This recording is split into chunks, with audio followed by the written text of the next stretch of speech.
ahí aparece el Rey de Gloria con el poder de su palabra, en su propia vida, aleluya, la que trae unidad al reino. La unidad es lo que hay que defender a toda costa, hermano. La unidad es lo que hay que defender a toda costa, hermano. La unidad levanta un muro de fuego a nuestro alrededor. Dios también se va a levantar y van a verse milagros portentosos en esta guerra. Y Dios no va a perder. Dios no va a perder.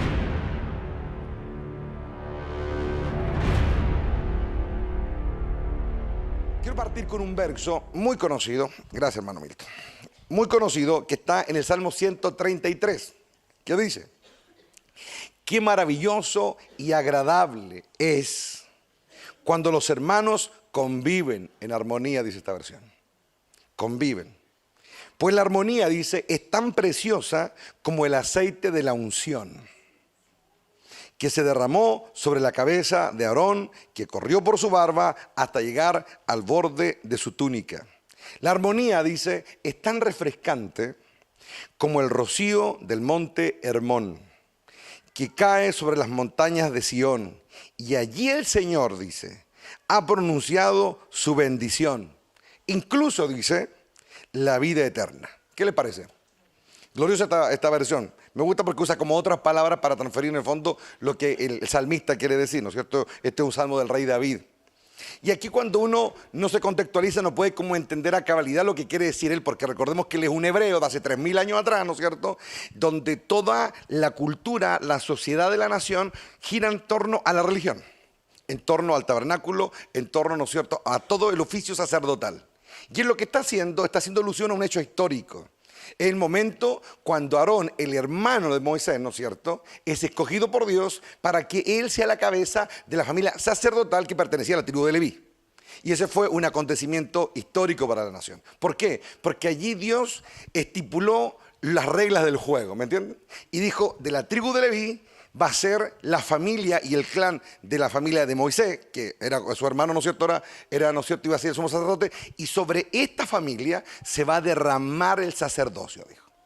Y ellos van a ser de generación en generación, ¿no es cierto?, los responsables de oficiar y de dirigir todo mi servicio, en otras palabras, estaba diciendo el Señor, en el tabernáculo. Los levitas, ¿no es cierto?, el resto de la tribu le iba a ayudar a ellos con los quehaceres, con el trabajo, con la manipulación, con el aseo del tabernáculo, con la movilización, pero iban a ser ellos los responsables de oficiar en el altar. Iban a ser ellos los responsables, ¿no es cierto?, a la cabeza de Aarón, ¿no es cierto?, los que dirigirían los sacrificios, los que iban a entrar en la presencia de Dios. Es decir, era un momento especial.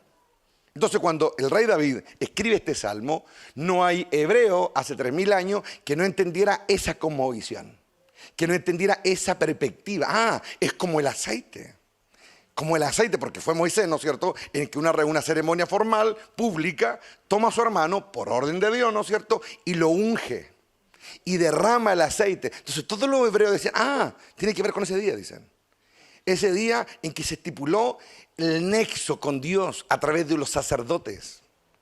Y cuando el rey David hace esa comparación, dice, es como el aceite, dice, que cayó sobre Aarón.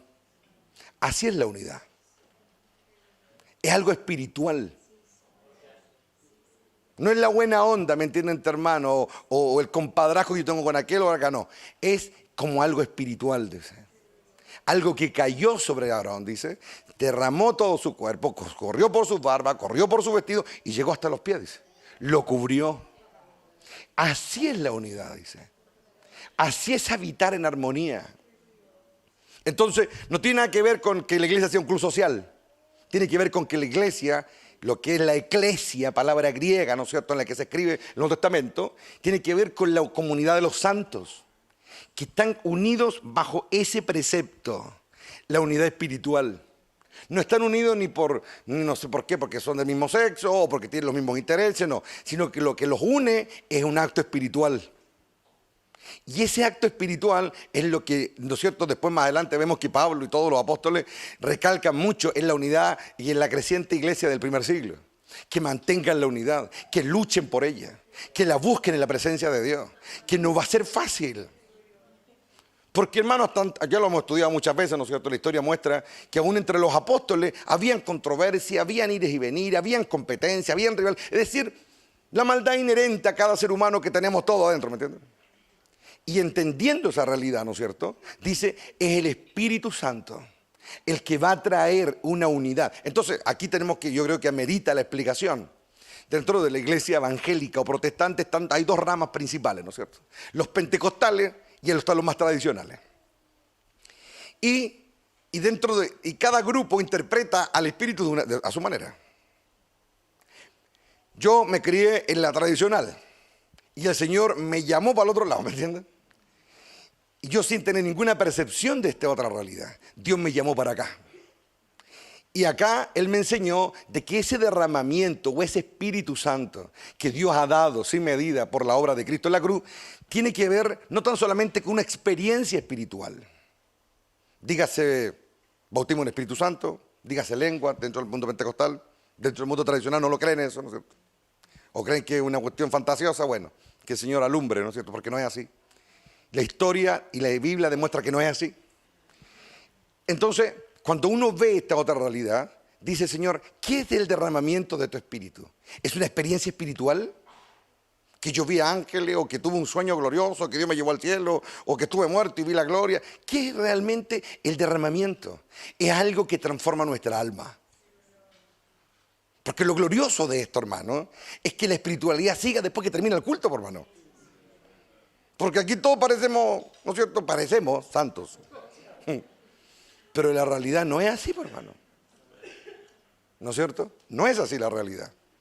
Yo, en mi año de pastor, ya voy a 20 años predicando el Evangelio, como 15 años de pastor, y he entendido y he visto algo siempre, de que la gente que llega recién a una iglesia piensa que todos son buenos y no es así, por hermano. No son todos buenos, son todos malos, por eso que están ahí.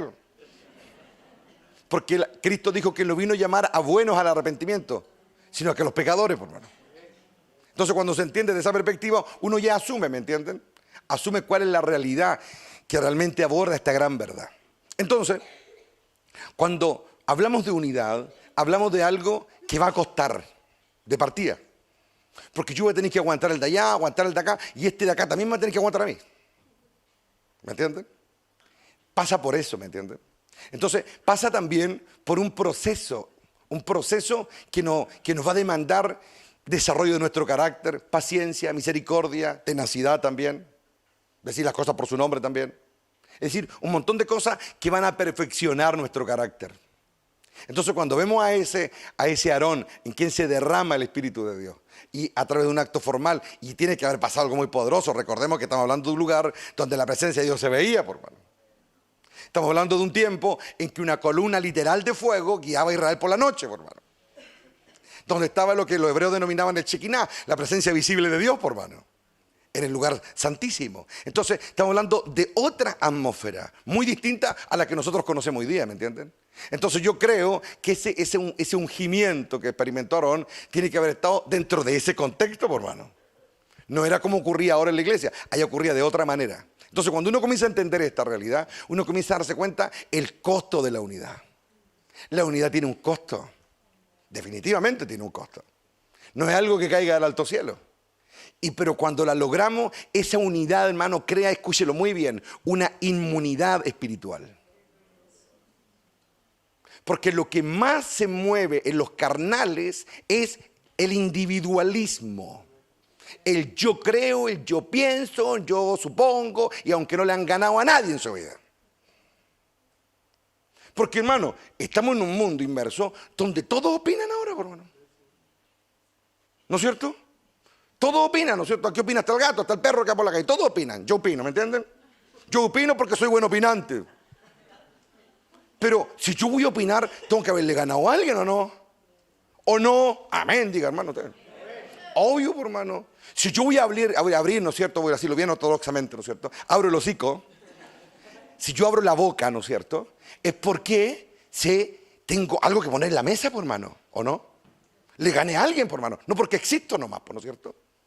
Porque hay gente que opina porque existe nomás, por hermano. Y o sea, en todos los ámbitos, sea en la política, sea en la ciencia, sea en la universidad, sea en toda parte hay gente que habla porque le gusta hablar, ¿me entienden? Pero de todo ese universo de personas, ¿cuántos son los que en realidad tienen moral para hablar?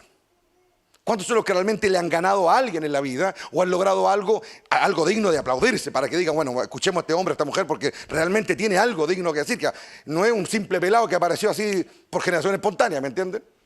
¿No es cierto que sí? ¿No es cierto que sí? Sí, por hermano. Y ese es el discurso que a la gente afuera no le gusta oír, por hermano. Porque están tan acostumbrados a la hipersensibilidad que ya que estaba viendo una entrevista que le hicieron a Agustín Laje, que es un activista argentino, ¿no es cierto?, que promueve los valores y ha escrito un libro que se llama El lado oscuro de la izquierda y habla acerca de todo este movimiento político del LGTB que se está moviendo en todo el mundo y toda esta perversión de la ideología de género, etc. Y él va a distintas naciones y hace conferencias y todo el cuento. Entonces, generalmente los que se sienten atacados por su discurso, que son todos los grupos de este grupo, todos los que participan en estos grupos del LGTB, le dicen, no, es que eso es odio, le dicen, no, eso es odio. Entonces él dice, entonces tú estás determinado para decir qué es lo que es un discurso de odio y qué no lo es. Si tú te crees mono, bueno, allá tú, le dice. Si te crees payaso, allá tú. Pero no me obligues, le dice, a creer que tú eres un payaso cuando no lo eres, pues le dice. Le dice a un homosexual, si tú te sientes mujer, es tu tema, pues le dice. Pero es que hay un tema, le dice, de biología, hay un tema de ciencia. Lo que tú hagas a puerta cerrada, le dice a Agustín Laje, a sus críticos, es tema tuyo. Pero no vengas, le dice, a imponerme una ley sobre una nación y a usar, ¿no es cierto?, al Estado como un elemento, ¿no es cierto?, persuasivo y opresor para que yo acepte tu perversión, pues le dice. Ese es tu tema, pues le dice. Es lógico. Entonces el otro, ¿qué hace? ¿Qué hace el que se siente agredido? Ah, no, este es el discurso del odio. Fue a dar un discurso, fue a hacer una conferencia a México. Y allá un abogado allá le dijo, no, es que es el discurso del odio. ¿Por qué va a ser el discurso del odio decir la verdad? ¿Por qué va a ser discurso del odio decir la verdad? ¿Por qué? Si alguien se para frente a mí y con argumento me dice, mira, esto así acá, porque ahí está el argumento. ¿Por qué yo me voy a sentir ofendido cuando alguien con argumento dice algo? Es lógico, ¿no? Entonces, venían ahí, ¿no es cierto?, en la entrevista, en el debate, tenían el libro de ellos. Y el que era representante del grupo del LGTB le dice, no, este libro está lleno de mentiras, la cuestión. Entonces, como el Agustín Laje, junto con otro compañero que él tiene, que es un abogado también argentino, son maestros del debate, mientras el otro hablaba, ellos tomaban apuntes. ¿Qué es lo que hace un hombre sabio? Escucha a su oponente. Anotaban. Entonces, después, cuando le tocó a ellos hablar, le dijo, a ver, tú dijiste que mi libro estaba lleno de mentiras. ¿Lo has leído? Le dice. Ah, que no lo he leído. Entonces, ¿cómo podéis decir que está lleno de mentiras si ni siquiera lo has leído? Le dice. Ay, que el otro botado la triste carretera, por hermano. ¿Se dan cuenta de que la verdad se aplica en cualquier nivel? En la política, en la ciencia, en la educación, en la religión, en todo se aplica la verdad, el argumento. Y Dios quiere un pueblo fuerte, quiere un pueblo fiel, quiere un pueblo que ya no solamente hable de las cosas, sino que ahora viva las cosas. Y al vivirlas con autoridad moral, ¿no es cierto?, puede hacer la sal y la luz de este mundo, hermano. Y estamos en un mundo que está absolutamente corrompido, hermano. Estamos viviendo los últimos tiempos y eso, hermano, no hay que ser profeta para darse cuenta de eso. Es cosa de googlearlo nomás y ver las noticias que están en el mundo. Y el mundo está en perversión. El mundo está en declive. Satanás ha salido a destruirlo todo, hermano. A tergiversarlo todo, hermano. A patrocinar todo tipo de iniquidad, todo tipo de rebelión, todo tipo de perversión. Eso es un hecho innegable, está ahí. Nadie puede decir que no es así. ¿Me estoy explicando? Entonces, ante esta, digámoslo, tremenda oposición del mundo, es cuando se está preparando el escenario, creo yo, para justamente la persecución de la iglesia, hermano. Porque la verdadera iglesia en el mundo, y no estoy hablando de un letrero específico, estoy hablando de los verdaderos creyentes, no van a entrar en ese juego, hermano. Y como no van a entrar en ese juego, los van a perseguir, hermano. Pero el que le gusta ser políticamente correcto y no quiere quemarse con nada ni con nadie, claro, va a llevarse bien con este grupo, digámoslo, con esta masa infernal que está rodeando el mundo, pero se va a constituir enemigo de Dios, hermano. Y ese es el tema. Entonces, ahora entramos a un tema donde es súper relevante entender el carácter que Dios nos está pidiendo. Y la unión tiene que ver no solamente con algo entre nosotros, tiene que ser a través del Espíritu. Porque el Espíritu de Dios, cuando habla, a veces ofende, hermano. Sí, pues, hermano. Leamos al apóstol Pablo cuando él dice, lo que el mundo considera ridículo, dice, es lo que Dios tomó para avergonzar a los que se creen sabios, dice. Otras versiones más fuertes que el pastor Eduardo dicen, lo que el mundo considera una estupidez, dice, fue lo que Dios tomó, dice.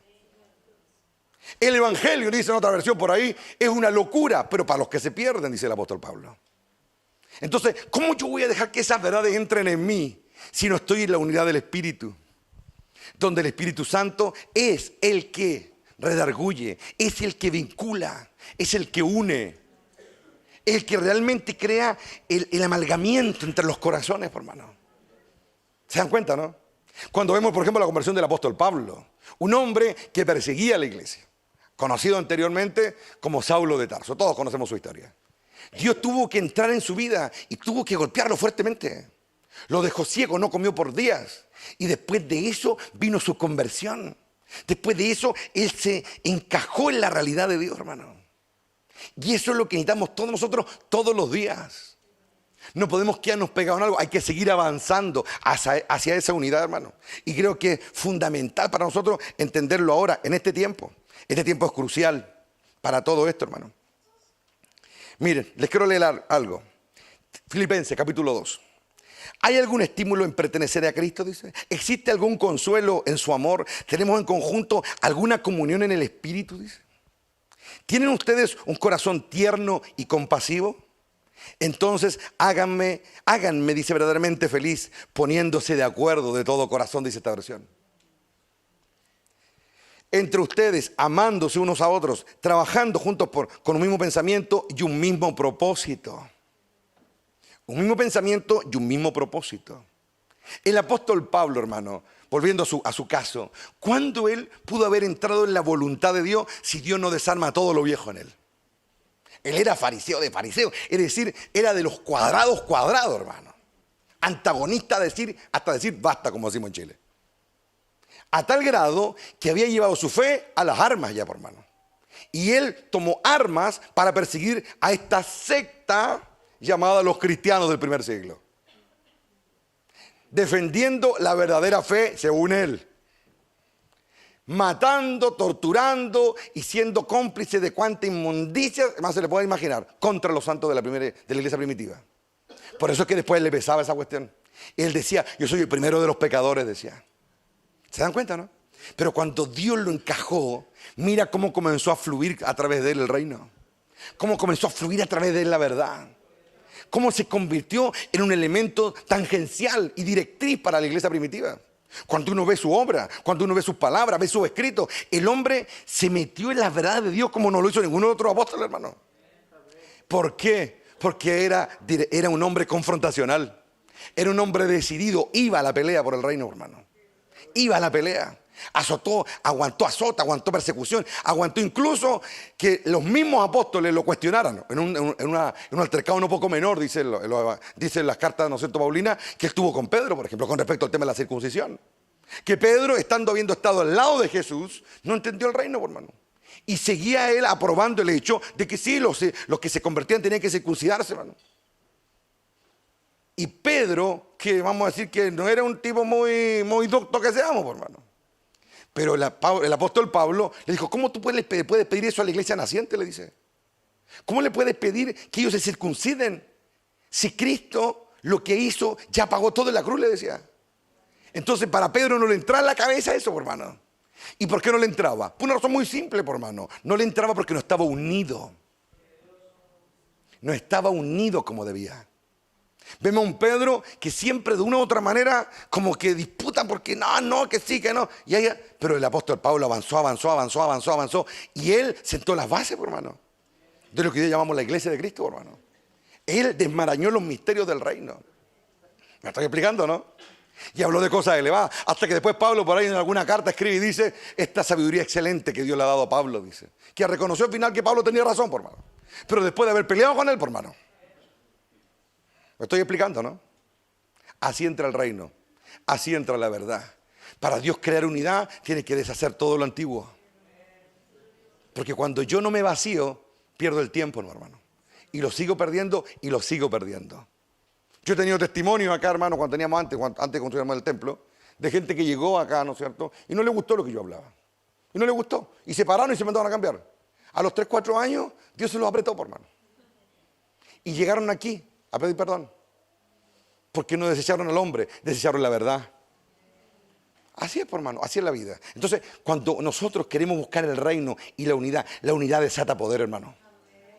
La unidad desata poder de lo alto. La unidad nos cambia de reino. La unidad hace que fluya lo verdadero. en la unidad. Pero para poder unirme yo tengo que menguar. Porque yo no puedo pensar que todos van a andar a la vuelta mía, hermano. No, hermano. O que todos me van a tratar con pinza para que yo no me sienta ofendido, hermano. ¿Cuánta gente se ha ido de iglesia porque el pastor no lo saludó en el primer culto? Eso yo lo encuentro. Y ya el culmine de la estupidez, hermano. Que el pastor no tiene amor porque habla duro.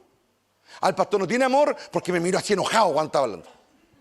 No tiene amor. Puta, si miden el amor por las palabras suaves, si miden el amor por las caritas, si miden el amor por las sobadas de espalda, si miden el amor por el tono de voz, chuta, tenemos un problema súper grave, hermano, ¿sí o no? Porque según yo el amor no es nada de eso. La Biblia tampoco dice que sea eso. O en alguna parte dice, se sobarán la espalda porque se amarán uno a otro. ¿Dice eso, no? O se hablarán suavecito para que nadie se sienta ofendido. ¿Dice eso en alguna parte? No, no. Cristo, que era el amor caminando en la tierra, les dijo a los fariseos en la calle, hipócritas. Serpientes, le dijo. Sepulcros blanqueados, le dijo. ¿Quieren el amor de Dios en la tierra, por hermano? ¿Y por qué lo mataron? ¿Por qué lo mataron? Lo mataron porque no le gustaba a la gente, por hermano. Y aunque hacía milagros como ningún otro hombre, ha hablado como ningún hombre ha hablado de la tierra, no le gustó, por hermano. ¿Me entienden o no? El que tenga oído que escuche. A nosotros nos escucha harta gente de varios países. Y es bueno que lo vean, para que entiendan cuál es la realidad. Porque la iglesia, en términos generales, lo digo yo con toda propiedad, porque fui evangelista hartos años, prediqué en todas las iglesias, hermano. A mí nadie me va a decir que esta iglesia así, acá las conozco todas ya. Predicado en todas partes. Y sé lo que estoy diciendo.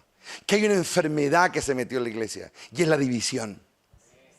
Y una división que se ve manifestada ¿en qué? En que cada uno tiene su propia versión del reino, hermano. Hay algunas iglesias, hermano, que hacen reuniones para echar al pastor, hermano. Porque un empleado más, ¿no? Si no cumple con expectativas, lo mandamos, cambiamos, unimos a uno que no nos hable tan fuerte, que nos trate bien y que haga el cultito corto, porque los domingos que hay partido podemos adelantar el culto porque ese es bueno para nosotros. Así funcionan muchas iglesias, hermano. Esa es la realidad. Y, hermano, no es chiste, es la realidad. Entonces, cuando uno comienza a entender este reino y uno comienza a darse cuenta qué es lo que Dios está pidiendo de uno, uno después se la juega porque quiere los beneficios de la unidad, hermano. La unidad tiene beneficios, que no tiene nada más. Como me habían dicho que no tiene nadie más. Dios es uno. Padre, Hijo y Espíritu son uno. Ahí está la esencia de todo el reino de Dios, en la unidad de ellos tres. Son uno en sentir, son uno en voluntad. Donde está uno están siempre los otros dos. Siempre están los tres juntos.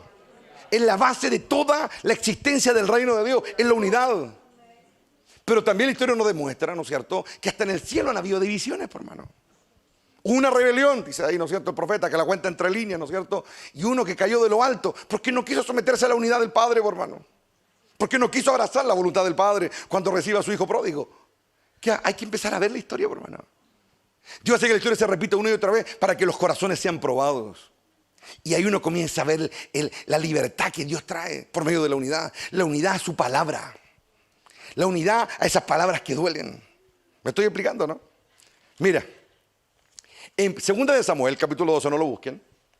Hay un episodio de los tristes de la Biblia. Y es cuando Natán, el profeta, confronta al rey David por su pecado.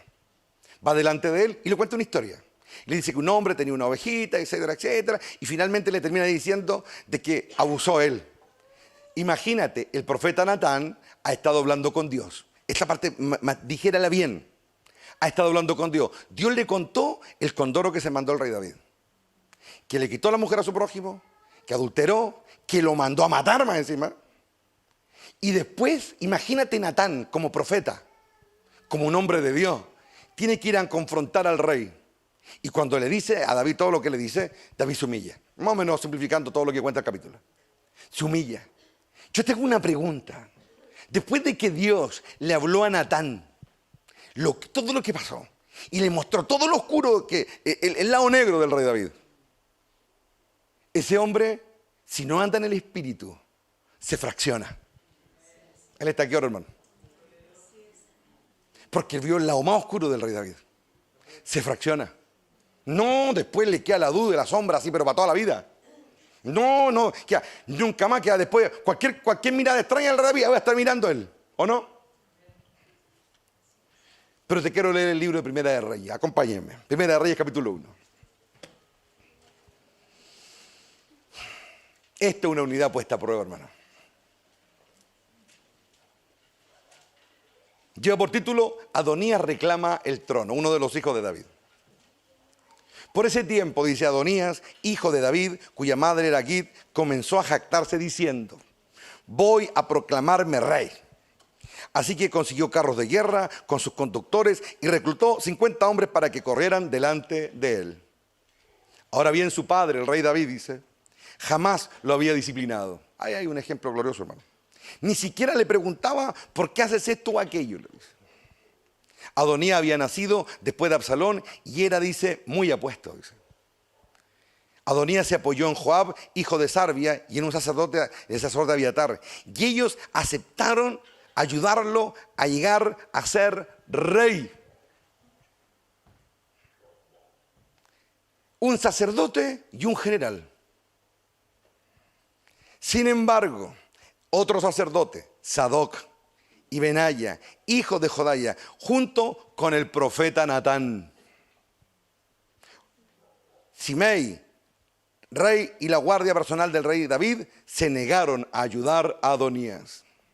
Adonías se dirigió a la peña de Soelet, cerca del manantial en Enrogel, y allí sacrificó ovejas, ganado y terneros engordados. Invitó a todos sus hermanos, los demás hijos del rey David, y a todos los funcionarios reales de Judá, pero no invitó ni al profeta Natán, ni a Benaya, ni a la guardia personal del rey, ni a su hermano Salomón. Este fue, hermano, uno de los otros intentos que se desató por parte de los hijos de David por quitarle el trono. Porque ya todos sabían, y en la época ya era un secreto a voces, de que Dios escogió a Salomón. Y ustedes se dan cuenta de lo que hace Joab, el general del ejército, ¿no? Que era uno de los 30 valientes. ¿Por qué apoyó a Adonías si él sabía de que Dios no lo había escogido a él? ¿Saben por qué? Porque tenía sus propias ideas. Porque Salomón no encajaba con la visión de rey que él quería. Porque tenía sus propias ideas. Porque había visto probablemente los errores del rey David. Hace unos días atrás hablamos también de eso. Cuando se desató la guerra civil contra Absalón, ¿se acuerdan?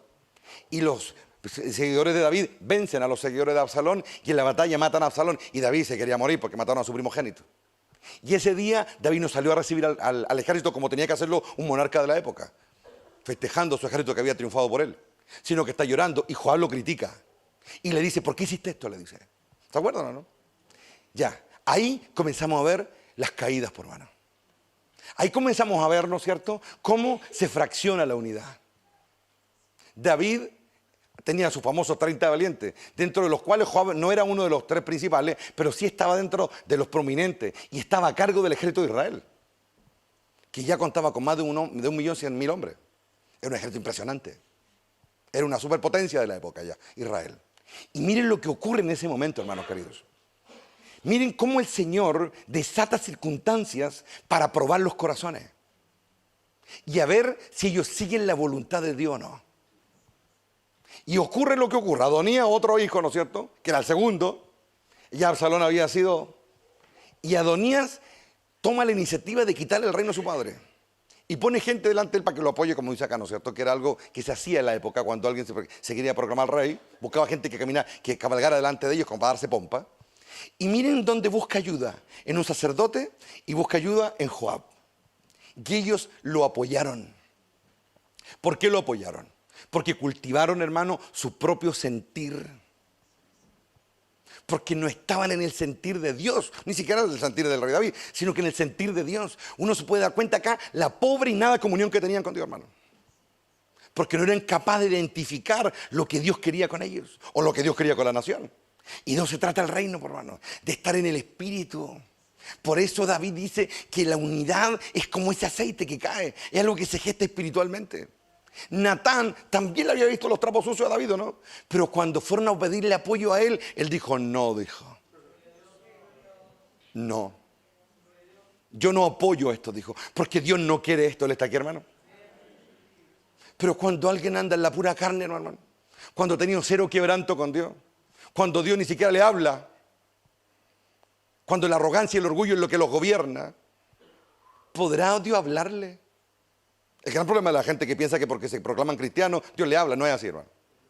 No es así. ¿Y sabes cuál es la mejor manera de probar a uno así? Mete a uno de estos pelados así, que se creen, en una habitación con un endemoniado. Mételos ahí y pruébalo. Mételo, ahí vamos a ver todo el bla bla que tienen. Mételo con un endemoniado, de esos que andan por las paredes, de esos cototos.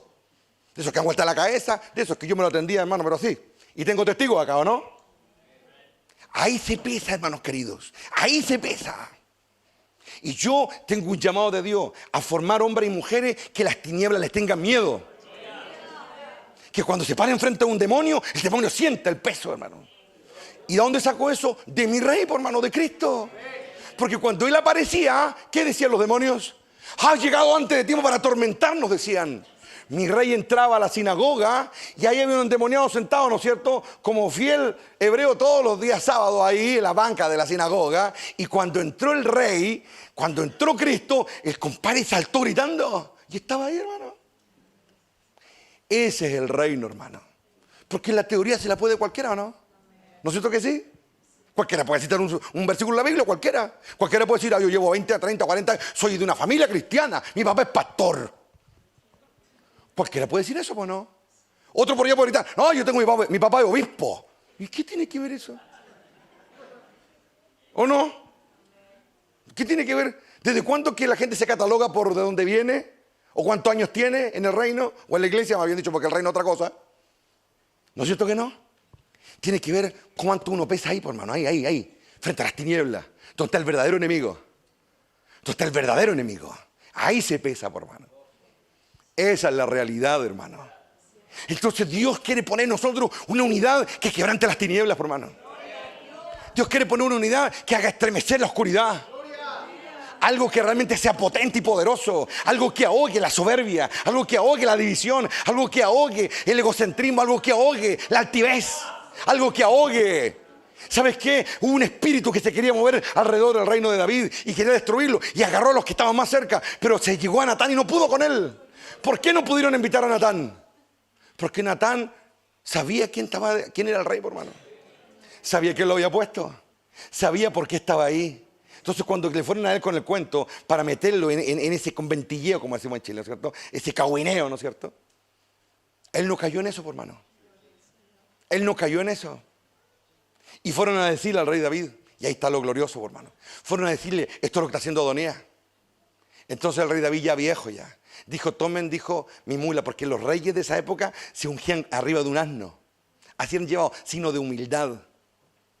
Por eso es que nuestro rey, cuando entró a Jerusalén, entró en un asno o en un burro. Porque era el símbolo de los reyes de Israel. Fueron a buscar un burro y tomaron a Salomón y ahí estaba Natán apoyando la unidad. Y apoyó al rey, a Salomón. Y cuando el Adonías se enteró de lo que estaba ocurriendo, salió arrancando y ya está ahí, llegó nomás todos los intentos de querer ser rey. Porque la unidad siempre triunfa al final, hermano. Hay en vosotros el mismo sentir. Hay en vosotros el mismo sentir. Aleluya. El mismo sentir que hubo en Cristo, hermano. Y eso es lo que a nosotros nos debiera transformar, hermano. Eso es lo que a nosotros nos debiera impulsar. Porque la división viene para debilitar. La división viene para poder fraccionar. Para eso viene la división. La división se mueve en el conventilleo, se mueve en las conversaciones de pasillo, en el que me dijiste, que me dijeron. Y como ocurrió con esta discusión que les comentaba del debate, que alguien se puso a hablar del libro y ni siquiera lo había leído, hermano. No es que me dijeron, no es que leí en internet. Pero tú has estado ahí, tú has leído, has escuchado, has hablado con... No, pero es que me dijeron. Ese es el reino de la división. Ese es el reino de la división. Y ese maldito demonio hay que decapitarlo, hermano. ¿Y sabes cómo se decapita? Aleluya. ¿Sabes cómo se vence la división? Proclamando la unidad del reino. Defendiendo la unidad del reino. Protegiendo a nuestro pueblo. Protegiendo a los que me rodean. Aleluya.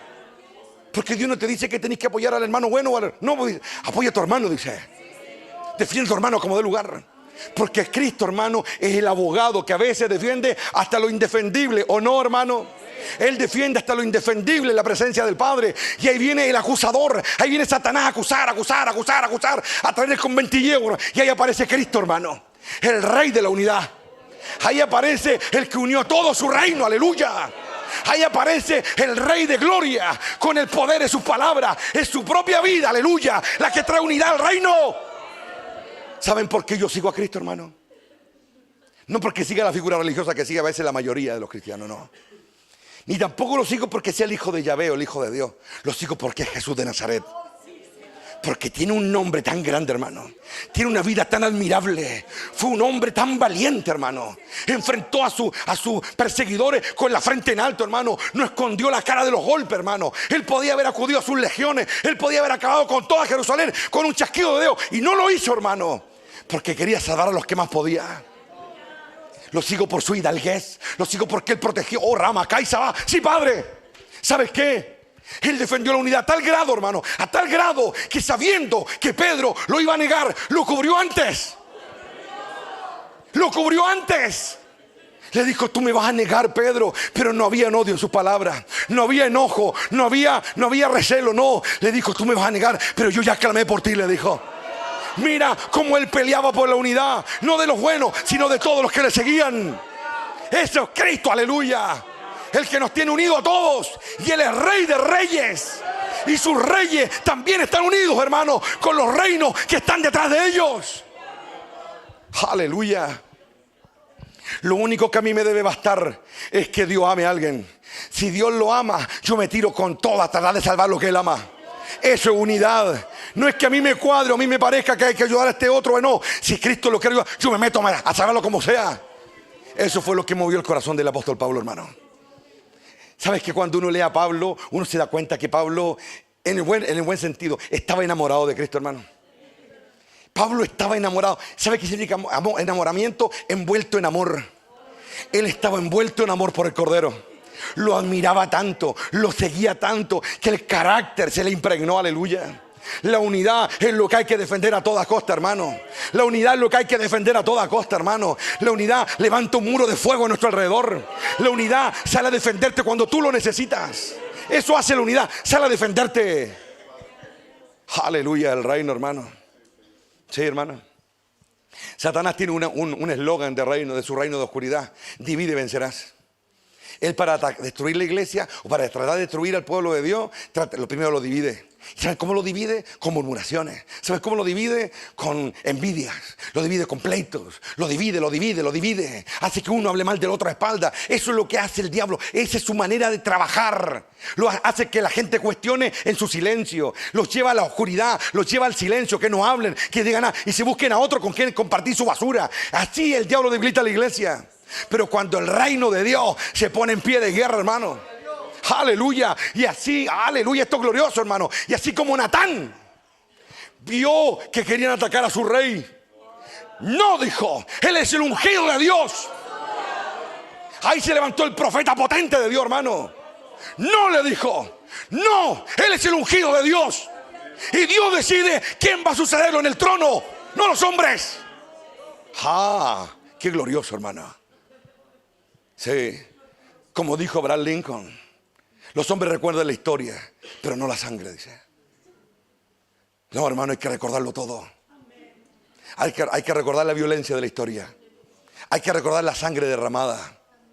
Porque los santos han muerto a través de la historia defendiendo la verdad. El gran profeta Isaías, el profeta mesiánico que llama la teología, un hombre que murió aserrado vivo dentro de un tronco por no venderse por mano. Así murió, aserrado vivo. De eso se trata el reino, de nunca transar con el enemigo, que nunca te separen de Cristo. El apóstol Pablo decía, a mí nada ni nadie me va a separar del amor de Dios, decía. ¿Y sabes por qué él habla de eso? Porque el diablo, para poder destruir a Pablo, tenía que separarlo de Dios primero. Él está aquí ahora, tenía que separarlo. Entonces él escribe de sus propias experiencias y dice, a mí nada ni nadie me va a separar del amor de Dios, decía, que es en Cristo mi Señor. Nada me va a separar.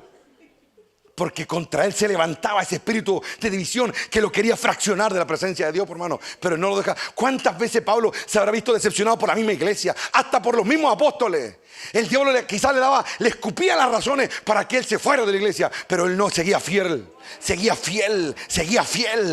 Porque a él no lo llamó hombre, hermano. Lo llamó Dios, hermano. Al apóstol Pablo le cuestionaron hasta el día que se murió su apostolado, hermano. Por eso en cada carta cuando él escribe dice, yo, Pablo, apóstol de Jesucristo, decía. ¿Saben ustedes que cuando uno estudia historia de la iglesia primitiva, se da cuenta de que Pablo no era ningún héroe en la iglesia primitiva, hermano? Era uno de los hombres más incomprendidos de la iglesia, cuestionado. Le decían que él se había atribuido un apostolado porque él no había estado con Cristo. Mira cómo erraban, hermano querido. Mira cómo erraba el hombre, cómo erraba la iglesia. Estaban desdeñando a uno de los apóstoles más potentes que Dios nos ha dado. Y de los únicos dos, a mi juicio, que hay no va, hermano. Porque ahora apóstol se cree cualquier papas nata, hermano. Para mí el último apóstol fue Cristo, fue Pablo, y nada más se acabó la cuestión. Se acabó. ¿No? ¿Qué apostolado y qué otros que se creen? No, él fue el último. ¿Me entienden o no? Él defendió su apostolado, defendió la unión con su Padre, defendió la unión con Cristo, hermano. Y fue duro para él, fue duro, pero él avanzó, hermano. Y a pesar de la incomprensión, escribía cartas, hermano. Y el Espíritu de Dios se encargó de que se convirtieran en palabra, hermano, palabra. Si hace 2000 años pudieras viajar al pasado y hablar con cualquier miembro de la iglesia primitiva, hermano, y tú le dijeras, ¿sabes qué? Dentro de 20 siglos va a haber un libro llamado Biblia. Y en esa Biblia va a estar más que lo que tú conoces como judío de Génesis a Malaquía. Va a haber toda una historia nueva, lo que se conocerá como el Nuevo Testamento. Y muchas de las cartas las escribirá Pablo. Te hubiesen dicho hereje. Eso te hubiesen dicho, hereje. Pero la unidad, ¿sabes qué es lo que hace la unidad? Esa unidad, aleluya, está gloriosa. Esa unidad que viene de arriba, ¿sabes lo que hace? Te hace ver más lejos, hermano. Esa unidad te hace ver lo que el religioso no puede ver. Esa unidad te hace participante de las revelaciones escondidas de Dios. El rey David también fue un hombre avanzado a su época. Se paró frente al altar días enteros meditando en la ley de Jehová. Ahí venían los hebreos, hacían su sacrificio, estaba el sacerdocio y toda la cuestión. Y de pronto él se paró y dijo, si tú, oh Dios, quisieras sacrificio, yo te los daría a todos, le dijo. Si tú quisieras aceite, yo te daría rollo de aceite, pero no es lo que tú quieres. ¿Sabes lo que la gente pudo haber pensado de él cuando dijo eso, hermano? Se adelantó 1000 años, hermano, a su época. Se adelantó 1000 años a su época. Y trajo un vestigio del mensaje del mismo Mesías. Cuando todo lo que era la ley se iba a convertir en la sombra solamente. Porque íbamos a ir a la sustancia real, que era la gracia, hermano.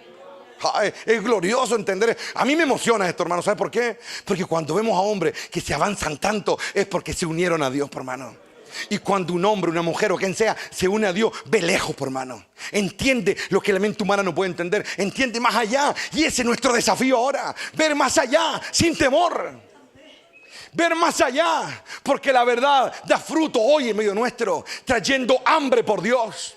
Una herejía no va a traer hambre por Dios, hermano. Una herejía te va a alejar de Dios. Pero una verdad escondida que se ha de revelar, aleluya, está aquí, hermano. ¿Qué dijo Juan? ¿Qué dijo Juan, el discípulo amado? Si tuviese que escribir todo lo que él dijo e hizo, refiriéndose a la persona de Cristo, no cabrían los libros en la tierra, dijo. Entonces lo que aquí tenemos, hermano, es un convenio cortito, hermano. Lo justo y necesario. Esto, ¿sabes qué? La palabra de Dios es más dulce que la miel, dijo alguien. Y la miel no se come a bocarazo, hermano. Es de poquito. Se saborea. Y ahí el Señor te lleva a cosas más grandes. Ahí el Espíritu te eleva a cosas más elevadas. Si tú te conformas llenando tu cabeza solamente, no sirve nada. Pero cuando tú quieres viajar a través de su palabra, cuando tú te mueves a través de ella, cuando tu corazón se quebranta al leer las escrituras, hermano, aleluya, ahí viene la libertad, esa tan ansiada libertad que cambia mi vida. Ya no es religión, no es citar un verso, hermano. Yo me crié en una congregación donde leía la Biblia todo el día, hermano, y no entendía ni un poquito del poder que en ella hay. Y no lo digo con crítica, lo digo con tristeza, hermano. Porque ahora, después yo de adulto, me ha tocado ir a esa iglesia otra vez. La he ido a ver cuando mi mamá asiste a esa congregación allá en Angol.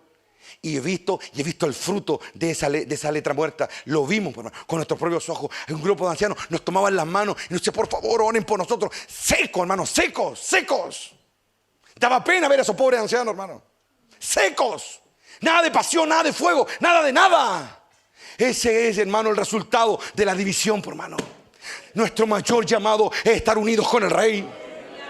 Como Caleb, hermano, aleluya, hermano de Josué, hermano, que envejeció y a los 85 años lo que menos había en él era debilidad. Había fuerza, todavía había fuerza para reclamar sus promesas. Todavía había fuerza para recordar lo que Moisés le había prometido de parte de Dios.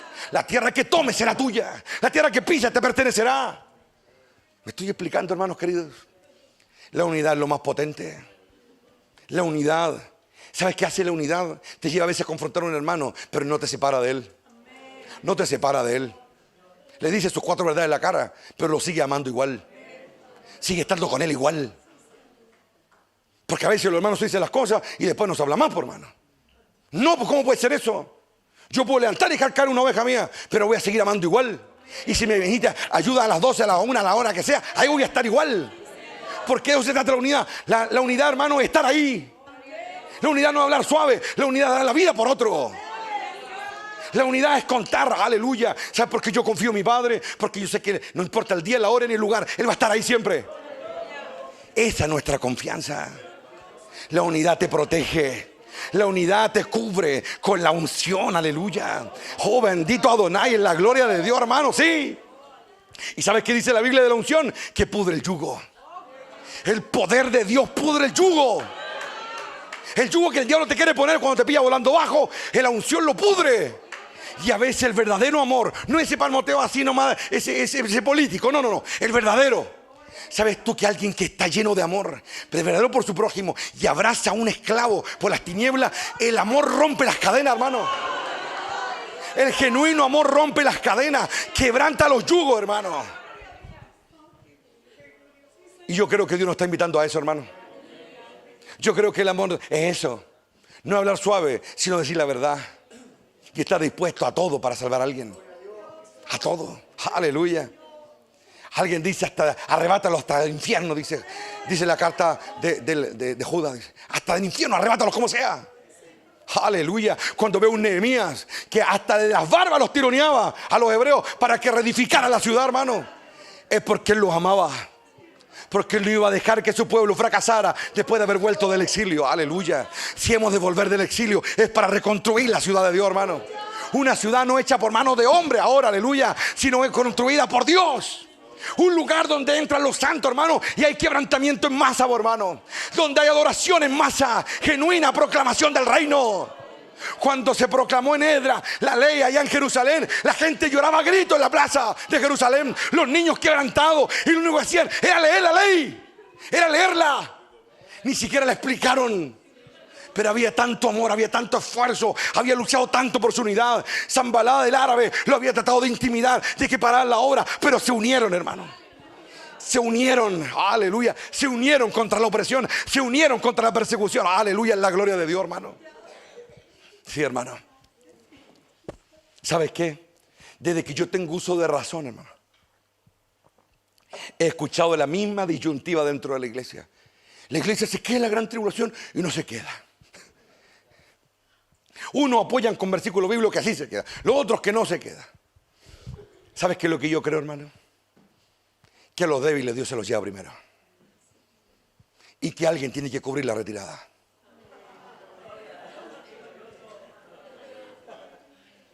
Porque si yo fuera un padre y tuviera muchos hijos, a un niño yo no lo enviaría a la guerra.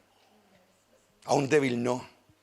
Pero le diría a mis hijos más grandes, a los más fuertes, a los aguerridos, les diría, los protegerían por mí, cubrirían su retirada para que yo los pueda salvar. Oh, Rama, Kaisa, es la gloria de Dios, hermano.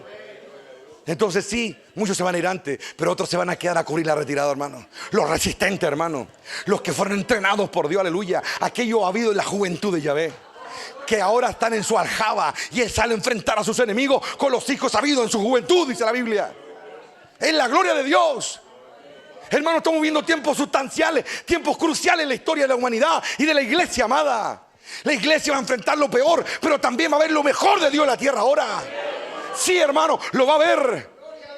Y hay que estar preparados. Los corazones tienen que prepararse. Los pastores tienen que prepararse. El mundo tiene que prepararse, porque viene una guerra sobre la tierra y Dios la va a ganar. Dios la va a ganar. El enemigo va a levantarse, pero Dios también se va a levantar.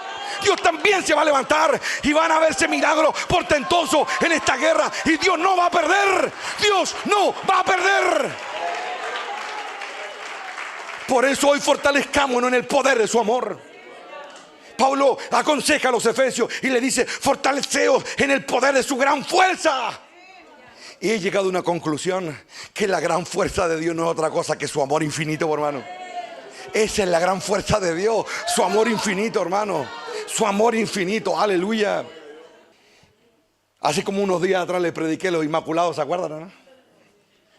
Los más fuertes van a cubrir la retirada, y Dios me lo confirmó ya, hermano.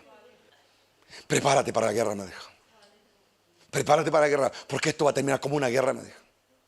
Viene, hermano, una tremenda guerra sobre la tierra. Las fuerzas de la luz y la oscuridad se van a enfrentar y van a chocar de frente, hermano. Y Dios va a ganar. Y aquí a los santos no les puede dar miedo, hermano. No podemos temer.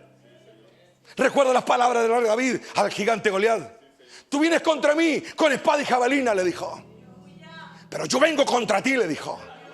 Tenía 15 años, hermano, 14. Era un adolescente, pero estaba lleno de Dios, hermano. Estaba inundado de pasión. Yo vengo contra ti, le dijo a ese gigante de casi 3 metros. En el nombre de Jehová de los ejércitos. ¿Sabes cómo le levantó el corazón a la nación? 40 días que había los hebreos sido humillados, hermano. Saúl escondido por ahí atrás, en la tienda más escondida. Y salió un muchacho de 14 años a dar la cara por Israel. ¿Sabes tú cómo se unieron los corazones? Cuando en el valle de él, ahí el gigante insultando a Israel, insultando a Dios durante 40 días. Y apareció en el último día el valiente, hermano. Se gestó una nueva era. Él, ¿sabes qué fue lo que puso allí en ese valle donde todos lo vieron? ¿Sabes qué puso? Yo estoy unido a Dios, dijo. Él está a mi lado, decía. Y porque Él está conmigo no seré conmovido. Aprontémonos, hermano, sin temor. Este es tiempo de llenarse del amor de Dios, para que el temor no tenga parte en nuestra vida. Ni las persecuciones, ni las amenazas, ni nada.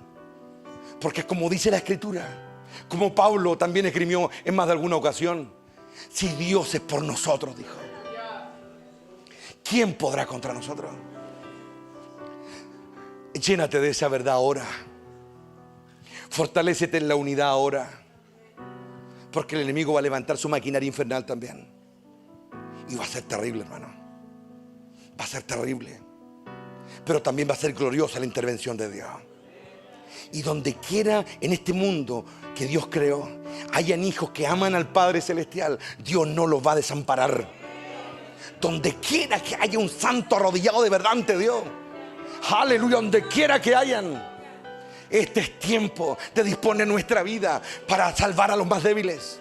Dejemos de buscar lo propio nuestro, sino que digámosle a Dios, prepara mi vida, Padre, para salvar a los que más pueda. Aleluya, en la gloria de Dios, hermano. ¿Sabes qué, hermano querido? Hace unos días atrás estaba viendo una serie que la estaba viendo, Good Doctor, muy buena serie. Y un episodio glorioso comienza porque la historia de unos médicos, de un chico que salió de recién de cirujano, tiene el problema del autismo y tiene toda la controversia de eso, y aún así él es médico. Y hay un momento que el capítulo comienza cuando un turno va saliendo de emergencia del hospital. Y los otros van llegando, un día normal, y de pronto llega una voz, hermano. Yo estaba mirando el capítulo. Y llega una voz y dice, hubo un accidente, un bus se volcó, hay más de 30 heridos. Y sabes que de pronto la que está a cargo pega el puro grito, dice, hoy no se va nadie de aquí, dijo. Hasta los médicos que ya iban saliendo de turno, hoy día nos quedamos todos, dice. Y vamos a salvar a todos los que podamos. ¿Sabes que yo veo eso, hermano? Y sabes que se me puso la piel de gallina, hermano. Sentí la presencia de Dios ahí. Se me puso la piel de gallina, lo sentí, hermano. Y ponen a todo el cuerpo médico, paramédico, enfermeras, cirujanos, y todo se gana en la entrada de la emergencia y se ponen todo a su ropaje y listos para recibir a los que más puedan. Parecían, como dice, hermano, un ejército de salvación. ¿Sabes que yo vi eso y siento como el Espíritu Santo está hablando, hermano? Y es tiempo de buscar nuestro propio bienestar. ¿Sabes lo que movió al Cordero? Que se estaba perdiendo tanta gente. Y por eso decidió venir a la tierra a hacer lo que hizo, para darle oportunidad a los que más podía. Pero hay que ser valiente. Hay que fortalecerse ahora. Hay que entender la unidad, no como un concepto, sino como una realidad. Como una realidad. No como lo dicta el diccionario de la RAE, sino como una realidad. Algo profundo. Yo no puedo estar unido si todavía estoy en mi individualismo, hermano querido. No puedo. Si todavía estoy preocupado de lo que yo quiero, de lo que a mí me interesa. No, ahí no hay unidad, hermano. La unidad se gesta cuando yo me aboco a un propósito mayor que mi propia vida. Cuando voy por algo más grande. Y nadie puede llevarte a esa verdad si no es el Espíritu Santo.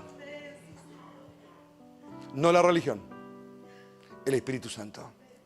Este es tiempo ya de que nuestros corazones se preparen para esa realidad y nos cubramos con esa unción que pudre yugos.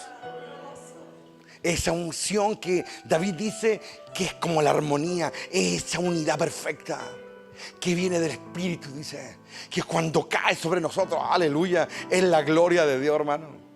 Es la fuerza que se desata incluso cuando alabamos a Dios aquí, hermano. Porque alabar a Dios es mucho más que cantar, hermano. Alabar a Dios es sentir lo que estoy cantando.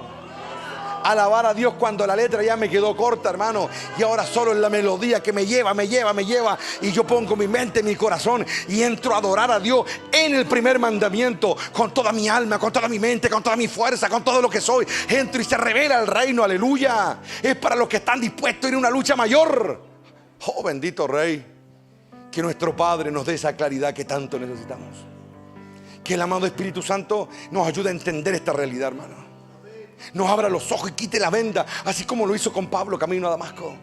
Que nos quite la venda. Yo necesito que me quiten la venda. Quiero ver más allá, porque me he quitado muchas, pero sé que todavía me quedan muchas más y me las quiero quitar. Quiero ver, oh Rama, Kaisa va. Quiero que ya no haya división entre reinos. Quiero ver el reino de los cielos abiertos, aleluya. Fue la promesa del Cordero a Natanael. Me has creído porque te dije que te vi debajo del árbol. De hoy en adelante verás al Hijo del Hombre, aleluya, y a los ángeles de Dios bajar y subir sobre él, porque él es la escalera al cielo. ¿Sabe lo que le está hablando? Voy a cortar la distancia entre los reinos en ti, le dijo. Vas a ver ángeles sobre mí, le dijo. Y cuando tú lees los evangelios, hermano querido, en ninguna parte dice que a Natanael le pasó eso, ¿cierto? Porque Juan tenía razón, pues. Si tuviese que escribir todo lo que pasó, todo lo que él dijo, todo lo que él hizo, no cabría en los libros de la tierra. Pero una cosa yo sé, hermano, que mi Cristo no miente. Y si le dijo a él, verás a los ángeles de Dios subir y bajar sobre el Hijo del Hombre, es porque Natanael, antes de morir, vio a los ángeles subir y bajar sobre el Hijo del Hombre, por hermano. Él vino a cortar la distancia. Él vino a cortar la distancia. Él vino a cortar la distancia. Él vino a cortar la distancia. Cuando los sermones dejan a la gente ahí mismo en las bancas, hermano, solamente casi durmiendo a veces, no son sermones que te acerquen al reino. Pero cuando son palabras, hermano, que te sacan de ahí y te ponen ganas de buscar el reino de Dios. Cuando son palabras que te despiertan en el interior. Esas palabras que te hacen creer y te inspiran, aleluya. Esa es la palabra de vida que predicamos. Un reino de poder. Porque Pablo decía, aleluya, que el reino no consiste en palabrería, sino en poder de lo alto. Aleluya, la gloria de Dios, hermano.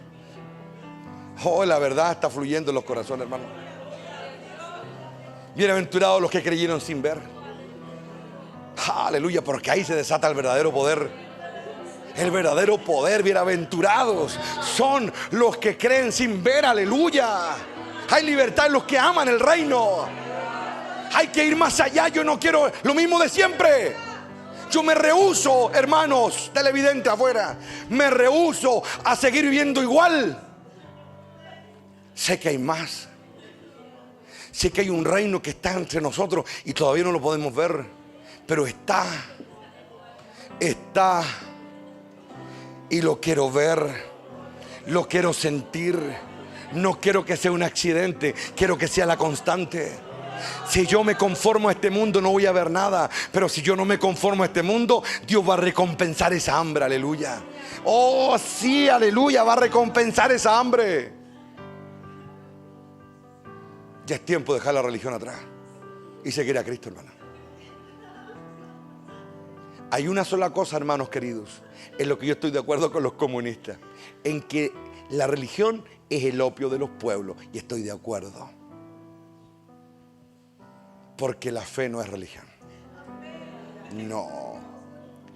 Religión es dogma. Religión es liturgia. Religión, tradiciones de hombres. El reino de Dios es poder. Cuando los santos clamaban, la tierra temblaba en el primer siglo. Había liberaciones, se rompían cadenas, habían terremotos. Y todavía no tenemos eso, así que no nos podemos conformar, hermano. Que no lo tenemos, no nos podemos conformar. Tenemos que reconocer nuestra pobreza, nuestra ceguera, nuestra sordez. Tenemos que reconocerla.